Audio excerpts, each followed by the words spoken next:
fé para vencer. Para vencer é necessário fé. Sem fé, nós não alcançamos a vitória. Mas é claro, não estamos nos referindo à fé vazia, à fé na fé, à fé em outra qualquer coisa. Nós, claro, depositamos nossa fé, nossa confiança no nosso Deus. Fé em Deus, para que possamos ser vitoriosos. E nesta noite, então, nós vamos pensar um pouquinho sobre este assunto. E o nosso texto está no livro de Samuel, 1 Samuel, capítulo 14. Antes de nós lermos 1 Samuel 14, e o verso que nós vamos tomar para a base da nossa meditação é o verso 6 de 1 Samuel 14, nós vamos ler os versos que estão ali por perto do capítulo 14 também, mas o verso 6 será aquele verso que vamos tomar como base para a nossa meditação. Antes, porém, de ler o verso, nós vamos dar um contexto um pouco mais de longo prazo para chegarmos até aquela situação. Nós vamos falar sobre Jonatas, sobre a atitude de Jonatas, sobre a fé que Jonatas teve no Senhor, nosso Deus. Jonatas, o filho de Saul. Então nós vamos aprender com Jonatas neste tema que vamos designar como fé para vencer. Então, como é que nós vamos começar? Para poder chegarmos até o verso 6 de 1 Samuel 14. Os filisteus eram uma potência. Mas os filisteus, eles eram uma potência no tempo do sacerdote Eli, exatamente por causa dos pecados dos filhos de Eli. Estamos anos antes de Jonatas. Os dois filhos de Eli, Ofni e Finéias, eles inclusive não levavam a sério as ofertas alçadas ao Senhor. Eles eram os filhos do sacerdote. Então o pecado deles era muito grave perante o Senhor.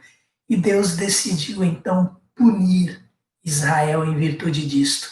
Não apenas os filhos de Samuel, mas o povo de Israel não andava nos caminhos de Deus. O problema é que o próprio Eli, ele não tomou providências em relação aos seus filhos. Ele apenas os advertiu verbalmente, disse que eles não poderiam fazer aquilo, mas não tomou as providências necessárias. Então Deus permitiu que Israel fosse subjugada, ou que o povo de Israel fosse subjugado pelos filisteus, que eram um povo muito forte, muito numeroso, que habitava principalmente ali na costa, na região do Mediterrâneo.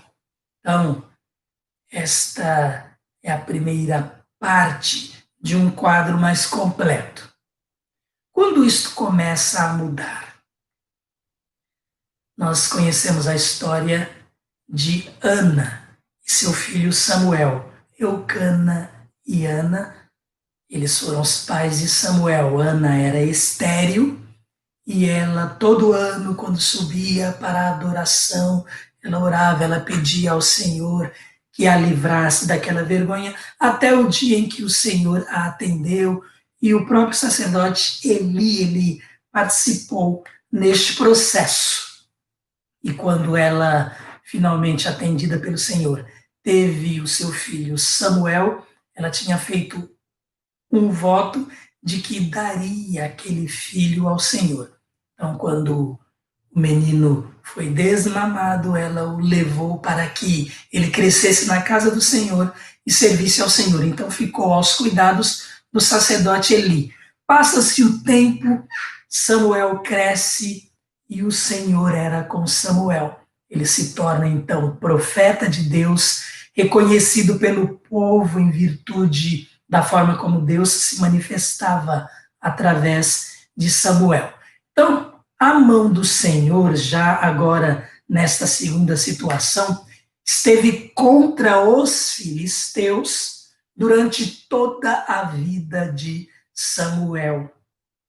E, assim, nesta introdução, nós já vamos aprendendo.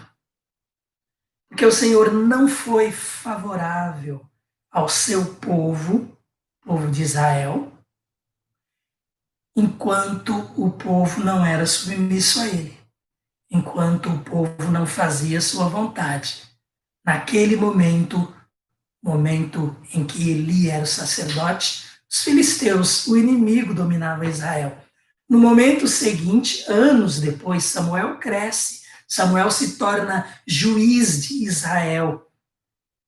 Mas no tempo do profeta Samuel, Deus foi favorável a Israel. Então, podemos, de repente, examinar as nossas vidas. Nós muitas vezes queremos que Deus seja favorável a nós, mas como anda a nossa vida? Aprendemos que sem Deus, sem andar nos caminhos do Senhor, não podemos ter o seu favor. O Senhor não vai estar contente conosco. Não estamos aqui nos referindo à salvação em Jesus Cristo, estamos falando na confirmação de Deus na nossa vida, na atuação de Deus na nossa vida, a partir do momento em que nós somos fiéis a Ele. Samuel também envelhece. E o que acontece? O povo de Israel percebe que Samuel já é um homem de idade, e dali a não muito tempo não estará mais à frente do povo, na liderança do povo, julgando o povo, e aí então o povo precisa de outra pessoa para liderá-los. Mas lá no tempo de Samuel, a prova de que Deus era favorável a ele e àqueles que andam com ele, nós podemos ver aí em 1 Samuel, capítulo 7, verso 13. Então, só para nós confirmarmos aqui na palavra de Deus o que estamos falando. Verso 13, nós lemos assim: Assim os filisteus foram dominados e não voltaram a invadir o território israelita. A mão do Senhor esteve contra os filisteus durante toda a vida de Samuel. Então, o verso 12, verso bem famoso aí, ele vai encerrar uma fase aqui de vitórias de Samuel sobre os filisteus. É aquele famoso verso, né? E foi Samuel quem disse: até aqui nos ajudou o Senhor. Então Samuel pegou uma pedra e a ergueu entre Mispá e Sem e deu-lhe o nome de Ebenezer, dizendo: até aqui o Senhor nos ajudou. E por que o Senhor ajudou até ali? Porque Samuel era profeta dedicado ao Senhor, era servo fiel a ele. Nós queremos a mão de Deus como bênção nas nossas vidas. Sejamos fiel. Bem, no terceiro momento, Samuel já está velho e o povo de Israel, ele não foi a Samuel para pedir a ele que, sob a orientação de Deus, lhes desse um outro líder, um outro juiz. Eles foram assim de cara pedindo um rei. Samuel não era rei, Samuel era juiz. Ele exercia autoridade para julgar da parte de Deus. Samuel envelhece, o povo pede um rei. Samuel percebe que aquele não era um bom pedido, que eles estavam desprezando o Senhor com aquilo. Mas o próprio Senhor fala para Samuel: Samuel, fique tranquilo, não é você que eles estão desprezando, mas a mim. E aqui nós já aprendemos uma outra lição também. Sabe, podemos assim falar, a desculpa, né? Mas o argumento usado pelo povo de Israel para pedir a Samuel um rei está lá no primeiro livro de Samuel, no capítulo seguinte, capítulo 8, versos 19 e 20. Olha o que eles dizem. Todavia, o povo recusou-se a ouvir Samuel. Recusou-se a ouvir Samuel em quê?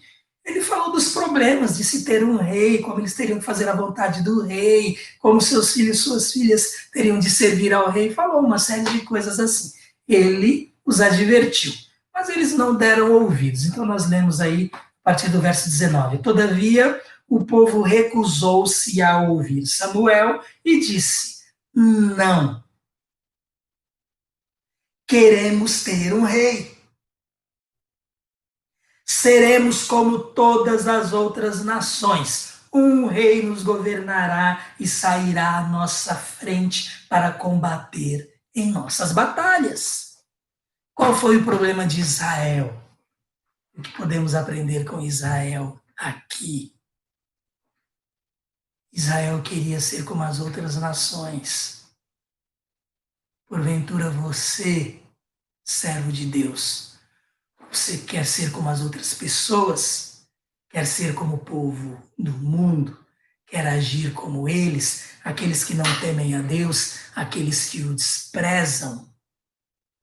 Assim agiu o povo de Israel e pediu um rei. E Deus deu a eles um rei que eles haviam pedido. Esta é, então, a quarta fase de todo este contexto histórico que nós estamos aqui formando para entender o verso 6 de 1 Samuel 14. Saul foi ungido por Samuel, rei de Israel. Os profetas ungiam os reis naquele tempo. Deus enviava os profetas para ungirem os reis de Israel, que era o seu povo. Então Saul foi ungido. Há lá toda uma série de detalhes que não vem ao caso aqui nós mencionarmos. E Saul tinha um filho, Jonatas. O filho mais velho de Saul era Jonatas. Jonatas, guerreiro capaz. Jonatas saía com Saul para a guerra. E no primeiro momento em que isso aconteceu, quando pela primeira vez Saul cutucou os filisteus, isso aconteceu através de seu filho Jonatas.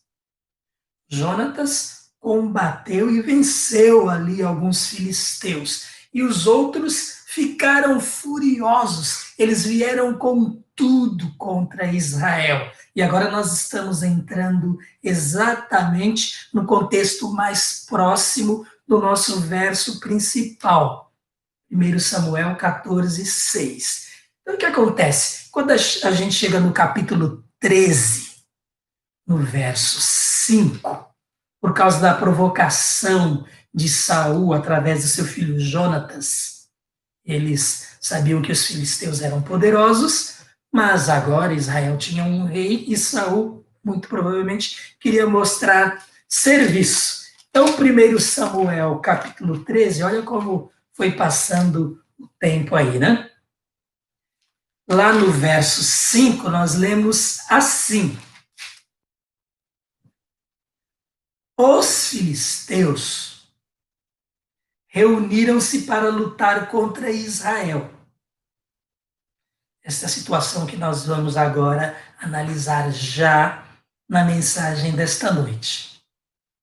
Os filisteus reuniram-se para lutar contra Israel com 3.000 carros de guerra, 6.000 condutores de carros e tantos soldados quanto a areia da praia. Olha, está descrito desta forma já para impressionar mesmo, que eram muitos. E aí nós lemos no verso 6. Quando os soldados de Israel viram que a situação era difícil, e que o seu exército estava sendo muito pressionado, esconderam-se em cavernas e buracos, entre as rochas e em poços e cisternas. Vou parar aqui. Esta era a situação do exército de Israel. Os filisteus, o inimigo, era tão forte, tão poderoso, tão mais capacitado e preparado para a guerra do que Israel. Israel ficou sem ação. E a região que eles estavam era uma região íngreme, cheia de cavernas, de montes e buracos e poços. Então, eles se viraram se escondendo por ali. E olha, outro detalhe da superioridade dos filisteus, para que nós entendamos bem a situação difícil de Israel, está no verso 19. Naquela época, não havia nem mesmo um único ferreiro em toda a terra de Israel, pois os filisteus não queriam que os hebreus fizessem espadas e lanças. Então percebam que o domínio dos filisteus ele era real e já vinha de longa data. Embora no tempo de Samuel eles não voltaram a dominar a Israel, no entanto, de qualquer forma, eles não permitiam que Israel tivesse seus próprios meios de fabricar suas ferramentas, de dominar o ferro, que era a idade da época lá, o ferro. Eu não dominava, e sim os filisteus. Então, eles não tinham material, não tinham como trabalhar, não tinham sequer nenhum ferreiro, e os filisteus estavam sempre vigiando isso. Então, o verso 20 diz assim: assim eles, o povo de Israel, eles tinham que ir aos filisteus para afiar seus arados, enxadas, machados e foices, suas ferramentas de trabalho, ferramentas agrícolas para cuidar, arar, colher, né? Cuidar de suas plantações. O verso 21 vai falar do preço que os filisteus, preço abusivo que os filisteus cobravam de Israel para poder terem suas ferramentas amoladas. E o verso 22, então, vai explicar esta fraqueza de Israel um pouco mais. Por isso, no dia da batalha,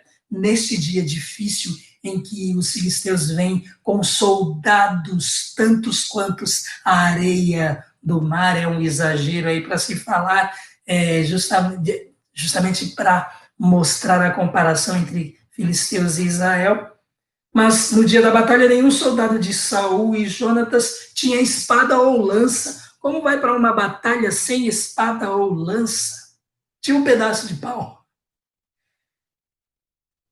Então, nenhum deles, exceto Saul e Jonatas, tinha espada ou lança nas mãos.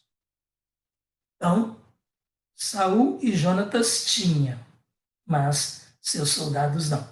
Por isso, no dia da batalha, nenhum soldado de Saul e Jonatas tinha espada ou lança nas mãos, exceto o próprio Saul e seu filho Jonatas. Esta é a situação, esse é o quadro agora mais próximo do momento em que nós vamos analisar aqui para aprender um pouco com Jonatas nos momentos de dificuldade, quando o inimigo está nos dominando, ou quando o inimigo, pelo menos, parece nos dominar. É um quadro, então, difícil, esse quadro do verso 6, capítulo 14. Então, agora começando aí no verso 1 do capítulo 14, vou pular alguns versos apenas para falar aquilo que no momento nos interessa. Verso 1 do capítulo 14 de 1 Samuel, primeiro livro de Samuel. Certo dia, Jonatas, filho de Saul, disse ao seu jovem escudeiro: vamos ao destacamento filisteu do outro lado. Ele, porém, não contou isso a seu pai. O verso 2 e o verso 3 vão falar sobre onde Saul estava, então nós não precisamos ler estes dois versos. Jonatas estava num lugar e Saul com 2.000 soldados em outro, e Jonatas tinha 1.000 soldados com ele. Então ninguém sabia que Jonatas havia saído dali, nem Saul, seu pai, com seu escudeiro. Verso 4. Em cada lado do desfiladeiro, lembrem-se que os soldados de Israel, eles estão escondidos. Os soldados de Israel estão nas cavernas, nos poços, nas cisternas, nos buracos, estão escondidos do inimigo. Que humilhação, que deprimente a situação de Israel, que vai para uma batalha e, com medo de ser totalmente massacrado, se esconde, porque não consegue sequer fugir. Verso 4. Em cada lado do desfiladeiro que Jonatas pretendia atravessar para chegar ao destacamento filisteu, havia um penhasco íngreme, praticamente assim, quase vertical, né? Um se chamava Bozez, o outro Sené. Verso 5, havia um penhasco ao norte, na direção de Miquimás, e outro ao sul, na direção de Geba. Isso aqui apenas para descrever a região em que Jonatas estava. O verso 6 é o verso que nós vamos analisar, que nós vamos tomar por base para a meditação. Já vamos ler aqui, depois a gente volta para ele. E Jonatas disse a seu escudeiro: vamos ao destacamento daqueles incircuncisos. Talvez o Senhor haja em nosso favor, pois nada pode impedir o Senhor de salvar, seja com muitos ou com poucos. Disse o seu escudeiro, verso 7. Faze tudo o que tiveres em mente, eu irei contigo. Jonatas disse: venha, vamos atravessar na direção dos soldados e deixaremos que nos avistem. Eles dois iriam deixar que os filisteus os vissem. Olha, eles estão saindo do seu esconderijo e se deixando ver pelo inimigo. Verso 9. Se nos disserem, esperem aí, até que cheguemos perto, ficaremos onde estivermos e não avançaremos. Mas se disserem, esse é o verso 10, subam até aqui, subiremos, pois este será um sinal para nós de que o Senhor os entregou em nossas mãos. Então os dois se deixaram ver pelo destacamento dos filisteus, que disseram: vejam, os hebreus estão saindo dos buracos onde estavam escondidos. E gritaram para Jonatas e seu escudeiro: subam até aqui e lhes daremos uma lição. Aqui tá bom. Não tá bom não, né? Vamos ler só o próximo verso aqui. Diante disso, aliás, é no mesmo verso ainda. Diante disso, Jonatas disse a seu escudeiro: siga-me. O Senhor os entregou nas mãos de Israel.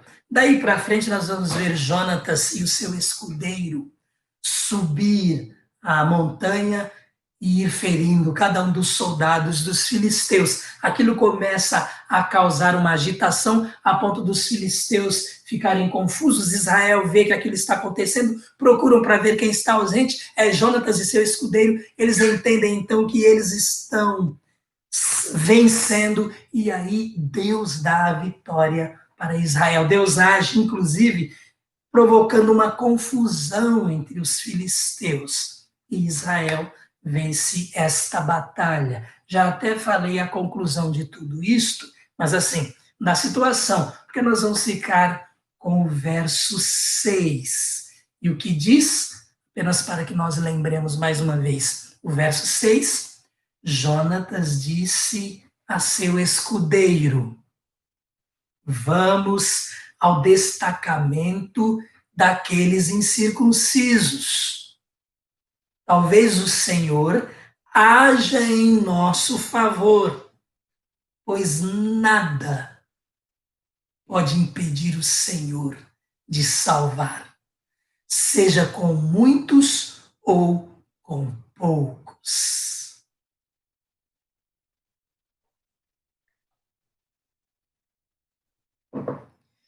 Vamos pensar um pouquinho, talvez de acordo com Jonatas. O que será que ia pela cabeça de Jonatas? Uma coisa fica clara, que Jonatas não estava confortável com aquela situação. Jonatas, ele era o filho do rei. Aquele que com o rei precisavam ir à frente da batalha. E eles estavam sendo humilhados pelo inimigo. Jonatas não estava confortável com aquela situação. Não temos registrado aqui, mas em virtude das duas condições que Jonatas fala a seu escudeiro para eles avançarem ou recuarem, nós entendemos que Jonatas entrou em oração. Jonatas procurou o Senhor. Quando o inimigo estiver nos dominando, estiver nos fazendo medo, o que nós devemos fazer? Procurar o Senhor. Deus é meu refúgio e fortaleza, socorro bem presente na angústia. Não são as cavernas, os poços, as cisternas, o nosso esconderijo. O Senhor, Ele é o nosso refúgio. É nele que nós nos escondemos. É a sombra das suas asas. Então, Jonatas, pelo que nós vemos de sua atitude, ele procurou o Senhor e colocou essa situação diante de Deus para ter a certeza de que o Senhor seria com ele, de que o Senhor aprovaria a sua iniciativa. Irmãos, sem fé não dá para tomar uma atitude desta. Uma atitude corajosa como a atitude de Jonatas. Aliás, a fé nos coloca, inclusive, diante de riscos, mas Deus nos mostra que vale a pena arriscar pelo seu nome. Então, Jonatas não estava confortável com a situação, então ele procura Deus. Ele e seus soldados escondidos em cavernas e buracos, com medo do inimigo, isto é um absurdo. Numa guerra, numa batalha e numa luta, ele e seus soldados escondidos, nós estamos pensando como Jonatas. Eu escondido? Eu com medo? Em quem eu creio? Em quem eu deposito minha confiança? Jonatas nos ensina a não aceitar situação de derrota perante o inimigo. Nós lemos na palavra de Deus que em Cristo nós somos mais do que vencedores, aquele que nos amou. Então, Jonatas fala para o seu escudeiro: vamos ao destacamento daqueles incircuncisos. Vamos pensar um pouquinho nesta frase de Jonatas, nessa decisão de Jonatas. Primeiro ele fala: vamos. Vamos o quê? Vamos sair da caverna, vamos sair do esconderijo, vamos sair desta situação de humilhação, vamos sair desta situação de derrota, vamos enfrentar o inimigo. Outra coisa importante nesta frase de Jonatas: vamos ao destacamento, ou seja, vamos enfrentar o inimigo, vamos até eles, até o acampamento deles, até o lugar onde eles estão. Vamos ao destacamento daqueles incircuncisos. Quando Jonatas fala incircuncisos, ele está muito bem lembrado de que ele está lidando com pessoas que rejeitam o Senhor, com pessoas que desprezam o único e verdadeiro Deus. Incircuncisos eram aqueles que não tinham a aliança com Deus, marcada inclusive na carne, que era o caso do povo de Israel. O povo de Israel tinha aliança com o Deus dos deuses, o Senhor dos senhores. O povo de Israel tinha promessas de Deus de que eles seriam vitoriosos se eles andassem nos caminhos do Senhor. O povo de Israel tinha a promessa do Messias, que seria enviado de sua semente. A circuncisão representava tudo isto. E a circuncisão nos nossos dias, ela é representada pelo batismo. Percebam?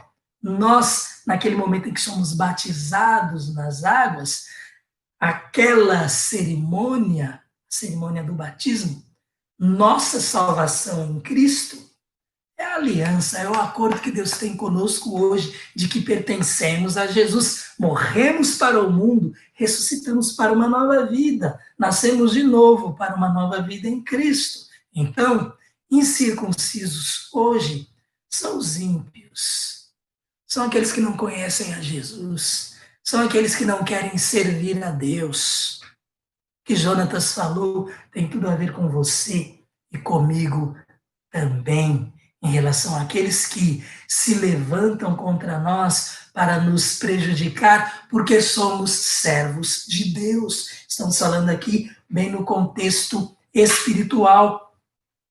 Claro que muitas vezes até o inimigo levanta, o inimigo de nossas almas, Satanás, levanta pessoas, levanta inimigos contra nós, mas nosso verdadeiro inimigo é Satanás.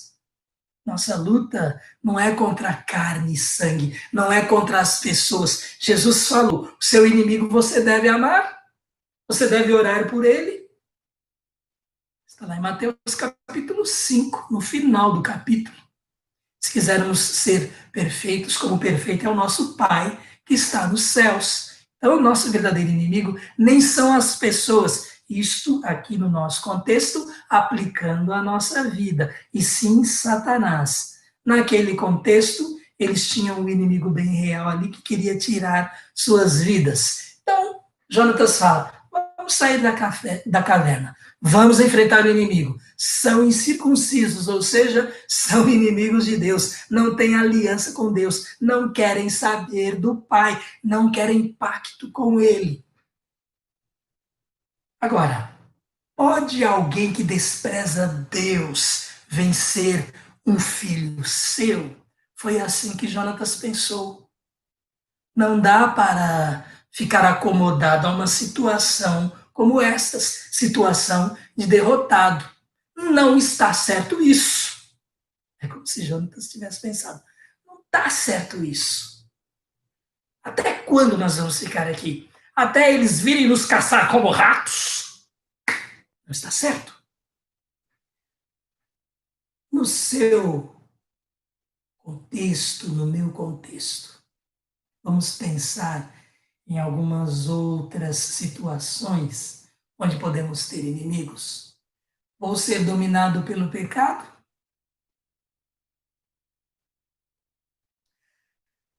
ou ser dominado pelo diabo, por seus agentes, por demônios, por pessoas que ele levante contra mim, por exigências que desagradam a Deus, ou ser dominado por situações como estas.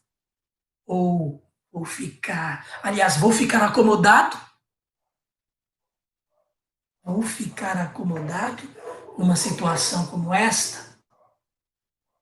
E Jonatas disse a seu escudeiro: vamos ao destacamento daqueles incircuncisos. E aí vem outra frase importante de Jonatas para nós pensarmos. Talvez o Senhor haja em nosso favor. Vamos parar aqui um pouquinho. Talvez o Senhor haja em nosso favor. Lá, na cabeça, no entendimento de Jonatas. O Senhor é misericordioso. Nós somos o seu povo. Vamos crer nele. Deus vai honrar nossa fé. Por isso, ele diz: talvez o Senhor haja em nosso favor. Se ele quiser, ele pode. Ele tem poder, ele tem todo o poder. É importante que nós saiamos de nossa situação de inércia. Então, eu vejo fé, eu vejo esperança nessa frase de Jonatas. A esperança, inclusive, ela é decorrente da fé. Quando você crê, você espera. Você espera porque crê. O que significa também Jonatas, porque crê, ele põe em risco sua vida. Faz isso por fé. E o seu escudeiro foi fiel ao seu senhor, que era Jonatas. Faz o que você quiser e eu estou contigo. O escudeiro de Jonatas o segue. Vou agir contra o inimigo, colocando-me em situação de dependência do Senhor. Porque o inimigo,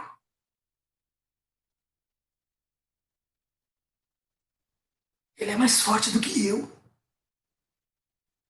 O inimigo é mais forte do que eu, mas não mais forte do que Deus. Em submissão ao Senhor, eu posso derrotar tudo aquilo que queira o meu fracasso, a minha derrota. E nós estamos o tempo todo falando do nosso relacionamento com Deus, nossa vida de acordo com a vontade dEle.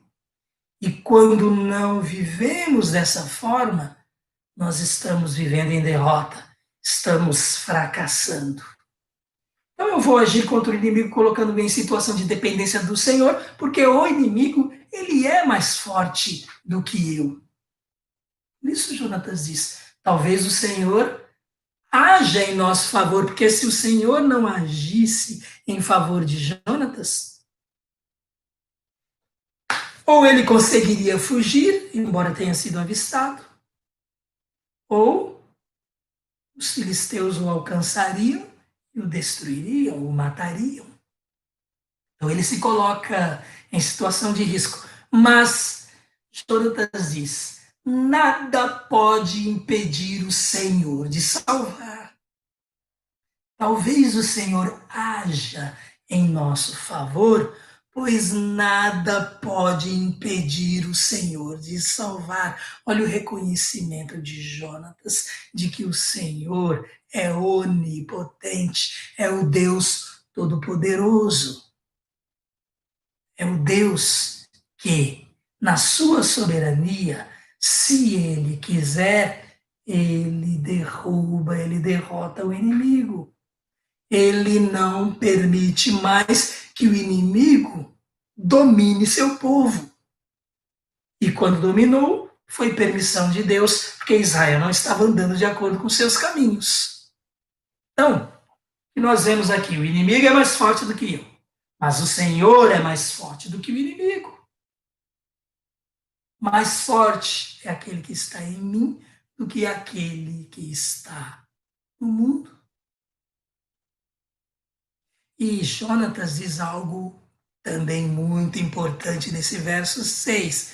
Por isso nós estamos no verso 6 e apenas no verso 6. Ele diz: não importa quanto sejam eles. E não importa também quantos sejamos nós. Deus pode vencer com muitos ou com poucos. Deus pode, inclusive, vencer sem ninguém. Só Ele agir e derrotar o inimigo. Deus não precisa de quantidade da nossa parte. Ele pode fazer do jeito que Ele quiser. Lembram-se da experiência de Gideão? Deus queria que ficasse claro que quem estava vencendo aquela batalha era ele. Então ele manda Gideão ir dispensando e adota critérios de seleção para que Gideão dispensasse todo aquele exército de Israel e ficasse apenas com 300 homens lá naquela experiência. Aqui, no momento, está apenas Jonatas e o seu escudeiro. Não importa se com muitos ou com poucos, nada pode impedir o Senhor de salvar. Isto vale nos dois sentidos. Se o inimigo são muitos, se o inimigo são poucos, não importa.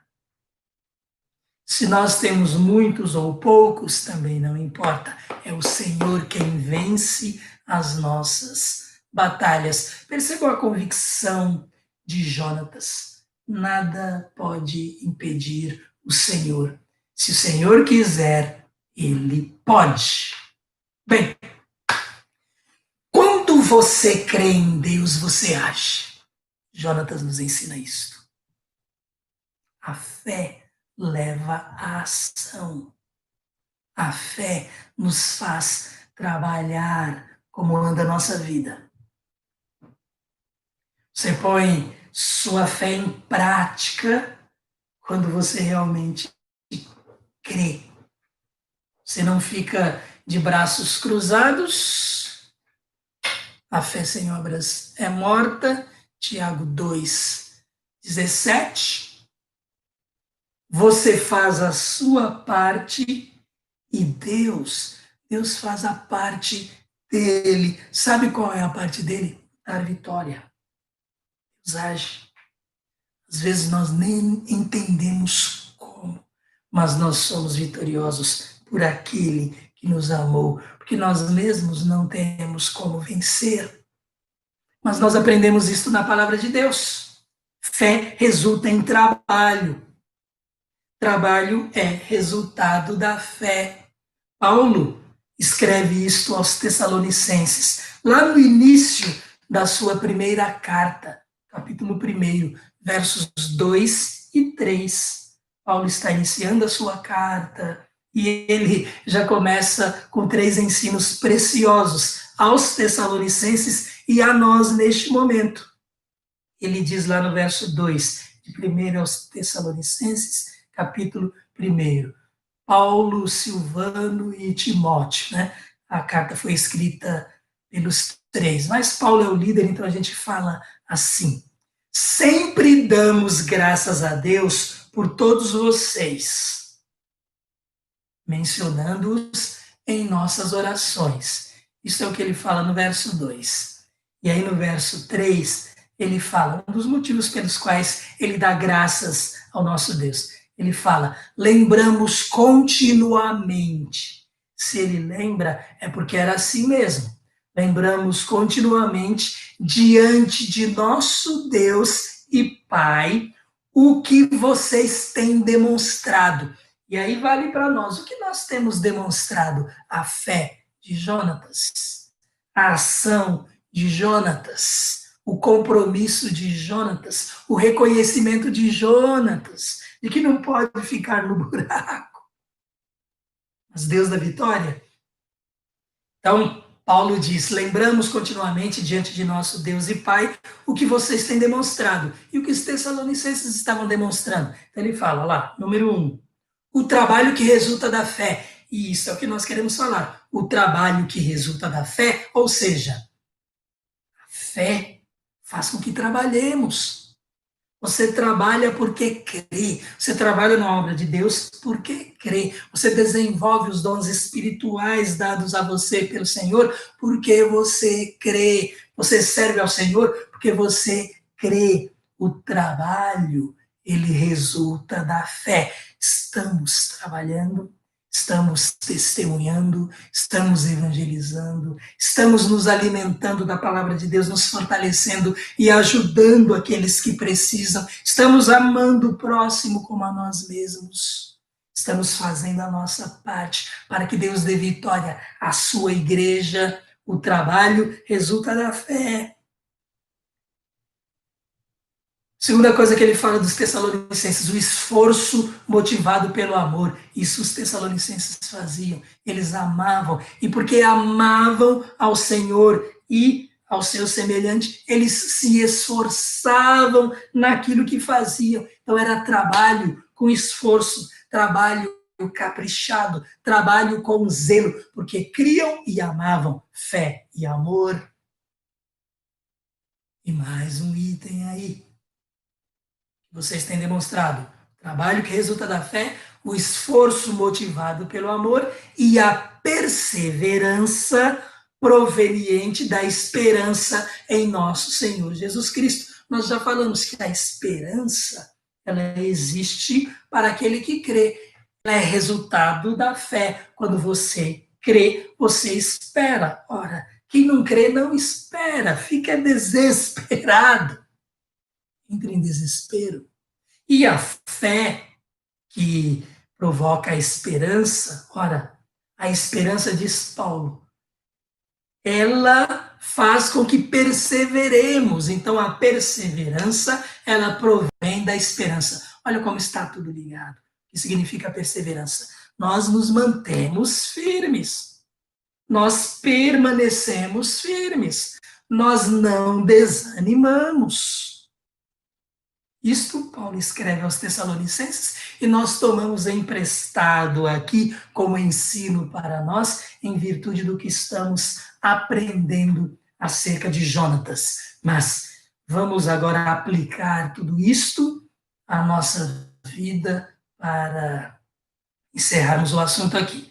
Por que Jonatas, ele se tornou o melhor amigo de Davi? Lá na frente. Quando Davi aparece, quando ele fica conhecido. Davi e Jonatas, nós sabemos, eles eram muito ligados, eram muito amigos. Sabe por quê? Os dois eram servos de Deus. Por isso eles eram tão amigos. Começa por aí. Os dois eram fiéis, os dois eram leais. Os dois eram bem semelhantes nesse sentido. Os dois, inclusive, iam à luta, iam à batalha na dependência do Senhor. Lembram-se de Davi vencendo o gigante Golias? Aquele incircunciso, vocês vão deixar que esse incircunciso fique humilhando o povo de Israel? Ele está afrontando o Senhor. Essas foram as palavras de Davi mais à frente. Jonatas era parecido com Davi, por isso eram tão amigos. Por isso se amavam, um verdadeiro amor ali de amizade. Os dois criam no Senhor. Os dois aceitavam a vontade de Deus.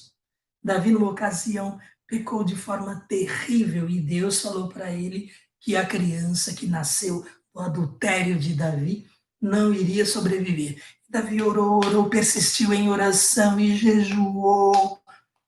E a criança morreu. Davi aceitou a vontade de Deus, se levantou, tomou banho, se purificou, se prostrou diante do Senhor e o adorou. Jonatas também aceitava a vontade de Deus. Por que eu estou falando Jonatas aceitava a vontade de Deus? Jonatas era filho do rei. Jonatas era filho de Saul. Sabe o que isso significava? Ele era herdeiro do trono. Ele era o sucessor de seu pai por direito. Na monarquia é assim. Deus tinha mandado Samuel ungir Saul como rei, o seu sucessor dali para frente seria Jonatas, por lei, por direito, mas Jonatas se conforma, Jonatas aceita a vontade de Deus e tem como seu melhor amigo aquele que assumiria o trono no seu lugar, porque Samuel já tinha ido ungir Davi como rei. Quantas oportunidades eles estiveram juntos. Jonatas aceita a vontade do Senhor, mostra que não era ambicioso em relação a isto, não reivindica o direito do trono perante Deus. Pelo contrário, ele protege Davi contra seu próprio pai. Por que os dois eram tão amigos? Os dois eram bem parecidos, fiéis ao Senhor. Quem são seus melhores amigos? Luz não tem comunhão com trevas. Isso não significa que devemos ser inimigos daqueles que desprezam Deus. Na verdade, tendo inclusive amizade, um bom relacionamento com eles, nós temos como conquistá-los. Mas não há comunhão. Não tem como nós nos relacionarmos completamente com pessoas que não creem como nós, não falam a mesma língua. Aprendemos isso também na vida de Jonatas. Para encerrar agora de verdade, né? Não se acomode à situação de derrotado. Isso nós aprendemos com Jonatas. Confie no Senhor e saia da caverna. Na dependência do Senhor, vença o inimigo. Quem é o seu inimigo? Ou quem são eles? Em que você anda derrotado? Você está se escondendo para não ser derrotado e não está tomando uma atitude pelo quê? Em virtude do quê? Quem não crê não vence. Nós aprendemos com Jonatas. Ele sai da caverna porque quem não crê não vence. Sem luta não há vitória. E esse é um jargão aí bem popular. Mas nós entendemos, de acordo com a palavra de Deus, quem não obedece ao Senhor não vence. Quem não se submete ao Senhor não vence. Aliás, vimos o contrário aqui. O inimigo é que prevalece. Inimigos, vamos pensar em alguns aqui no nosso contexto. Não deixe que a angústia te domine. Resista. Não se acomode a ela. Não deixe que a inveja te domine se você tem tendência para isso, quando olha para a vida do outro e não se sente tão abençoado. Lute contra isso. Este é o inimigo que se levanta contra você. Não deixe a mágoa vencer. Sabe qual que é a arma de Deus que Ele coloca para que você vença a mágoa? Perdão. É através do perdão que você vence a mágoa. Se você não perdoar, você sabe que esse inimigo vai ficar cada vez mais forte e você não vai poder ter as suas próprias ferramentas, que ele não vai deixar você amolá-las. Não deixe que a mágoa te domine. Perdoe. Aliás, Deus, Ele nos dá a armadura para a vitória, para a batalha. Leia Efésios 6. Qual que é a armadura do crente?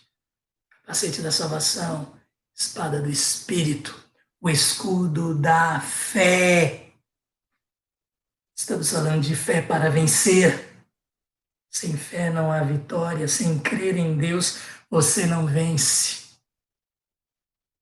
É Deus quem dá os recursos para a libertação. Nós aprendemos isto com Jonatas. Que Deus nos ajude a vencer os nossos inimigos. Que Deus nos ajude. Que Deus, inclusive, nos ajude na questão da fé, nos fortalecendo, para que possamos andar de acordo com Sua vontade, para que possamos ter um relacionamento que o agrade mais. Amém?